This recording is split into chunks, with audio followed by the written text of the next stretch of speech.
Каква е тази тъпотия, деца трябва да правим? Сега тъпотия.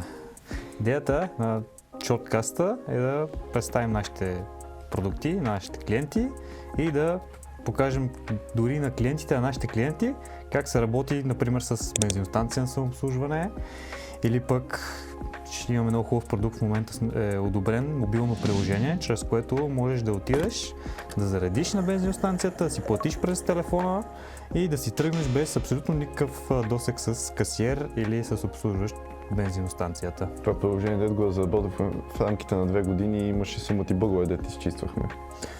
Точно това приложение. Важното е, че в момента работи, одобрено е и може да се използва свободно от всеки клиент, който желае. И е първото такова одобрено в България. Та, нека преминем към същинската част на подкаста.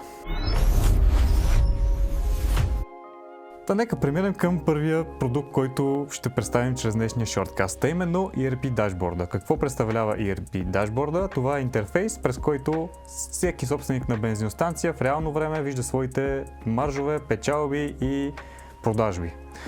Защо тук е Юли?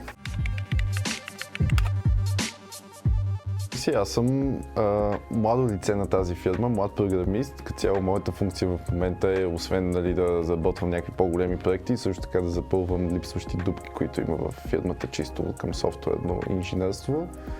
И в момента главното ми занимание е да доразработвам и да доизкусорявам леките бъгове, които винаги възникват с тази апликация за SEO дашборда. А какви точно технологии си внедрил в нея? Какво си използвал като код, технология, бази данни? Базите данни, разбира се, както на повечето ни обекти, са PostgreSQL. Вече главната база, която използваме е 18-та версия, последната такава. Тоест, заявките се движат много по-бързо, отколкото... Заявките се изпълняват за части от секундата, в повечето случаи изключително бързо.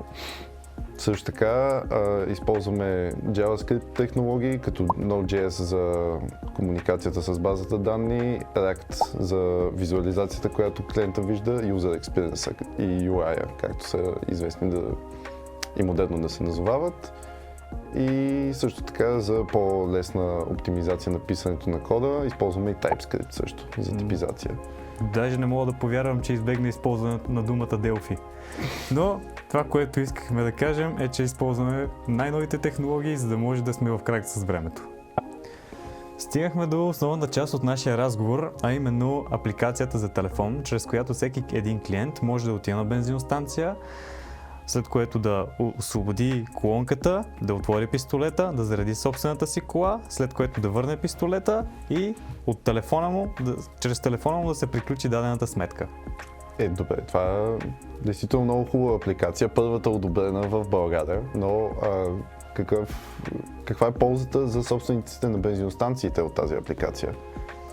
Собствениците могат да затворят бензиностанцията, да няма физически персонал на обекта и през това време всеки един клиент, който зарежда чрез банкова карта, т.е.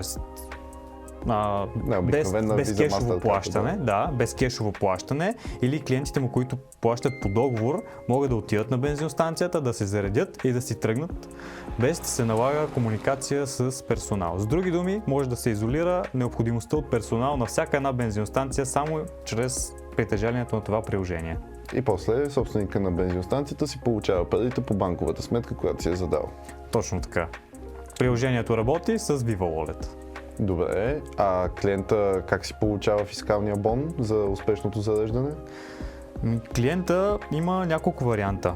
При всяко едно зареждане клиента получава автоматично бонуси в мобилното приложение. Оттам вече той може да си го препрати към имейл, а дори може да си го разпечата през устройство, което е на бензиностанцията, за да го има в физически вид. Страхотно. Това решава проблемите с Наредба 18 и с цяло изпращането на фискалните бонове към НАП. Точно така, това е идеята. Изцяло новото законодателство и по-точно Наредба 18 позволява именно такъв тип приложение, чрез което да се изолира необходимостта от персонал.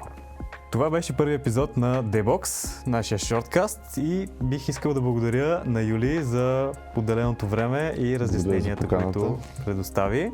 Следващия път очаквайте да ви представим нагледно как се работи с терминал на самообслужване.